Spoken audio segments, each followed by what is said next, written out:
Wewe unaweza ukawa hujifahamu, lakini aliyekutengeneza anajua saa yako.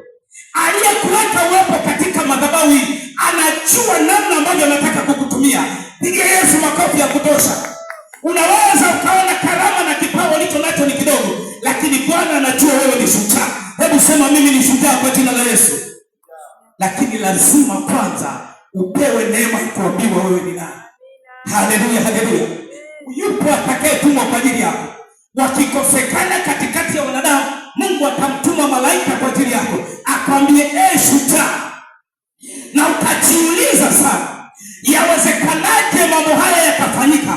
Nataka nikwambie, mambo yote anayofanya Mungu akishirikiana na wanadamu huwa yanashangaza sana. Hata Mariamu aliyemzaa Yesu akasema, yawezekanaje jambo hili likatendeka? Lakini akaambiwa, kwa sababu ya uwezo wa aliye juu utakufunika, utazaa takatifu. Bwana akusaidie ufahamu kwamba misheni ulio nayo unamsaidia Bwana, lakini si tu hivyo, ni kazi ulioagizwa na Bwana kufanya. Bwana Yesu amekupa ushirika mtakatifu ili wasaidie wengine. Tukaona Matendo sura ya 1 mstari wa 8 akasema, baada tu ya kuvikwa Roho Mtakatifu, cha kwanza mtakuwa mashahidi.